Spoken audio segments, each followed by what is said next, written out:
पिघलते हुए जज्बात, कैमरे के सामने बहते आंसू और बैकग्राउंड में बजता हुआ रंग दे बसंती का संगीत।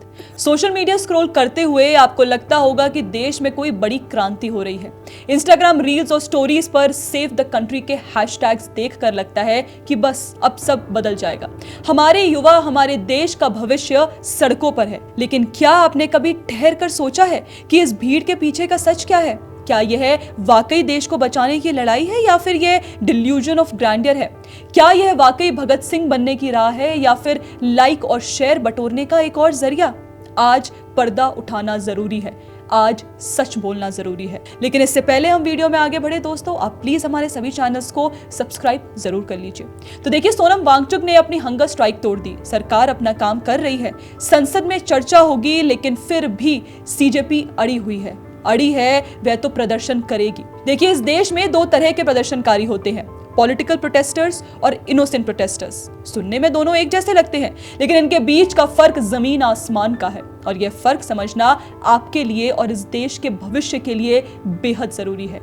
फर्क यह है कि एक का मकसद है आपके मुद्दों को ढाल बनाकर अपना बुझा हुआ राजनीतिक करियर रीलॉन्च करना, और दूसरे यानी उस मासूम प्रोटेस्टर को यह भी नहीं पता कि वह पहले वाले की ढाल बना हुआ है।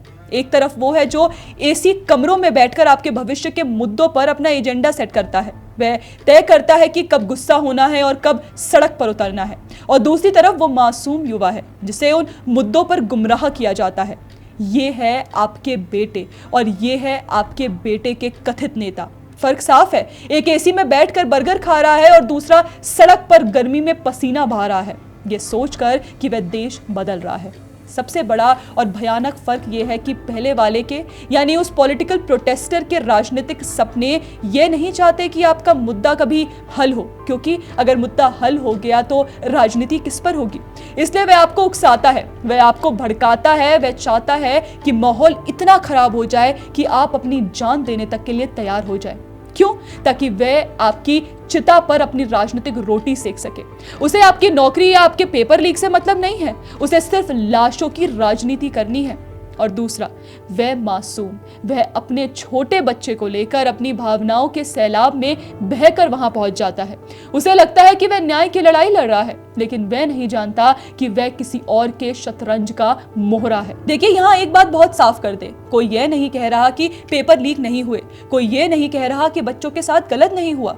यह गलत था और इसकी जवाबदेही तय होनी चाहिए। लेकिन सवाल यह है कि जब लीक के लिए जिम्मेदार लोग जेल में हैं, जब जांच चल रही है, तो ऐसे में विरोध के नाम पर अराजकता फैलाना कितना सही है? क्या यह सही है कि ग्रुप्स में बच्चों को शहादत के नाम पर इमोशनली ब्लैकमेल किया जाए? क्या यह सही है कि उन्हें इस कदर इन्फ्लुएंस किया जाए कि वे अपनी जान दे दे? क्या रंग दे बसंती का मतलब देश में आग लगाना है? क्या भगत सिंह ने अराजकता का समर्थन किया था? सच को छिपाया जा रहा है। आपको यह नहीं बताया जा रहा कि इस तथाकथित क्रांति की आड़ में क्या पकड़ा है।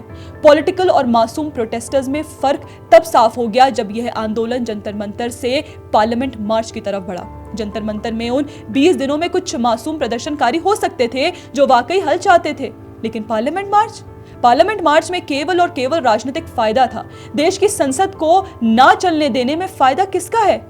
नीट पेपर लीक पर एक्शन हुआ, बच्चों का री एग्जाम हुआ, 11 लाख के ऊपर बच्चे पास भी हुए हैं, उन्होंने सेलिब्रेट भी कर लिया, देश आगे बढ़ रहा है। तो अब आप किस बात पर प्रोटेस्ट कर रहे हैं?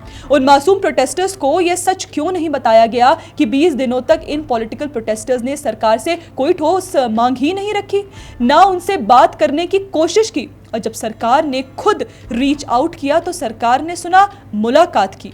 तो फिर मासूमों को क्यों भड़काया जा रहा है? दंगे क्यों करवाए जा रहे हैं? अब बात करते हैं उन सोशल मीडिया के रैडिकल मसीहों की।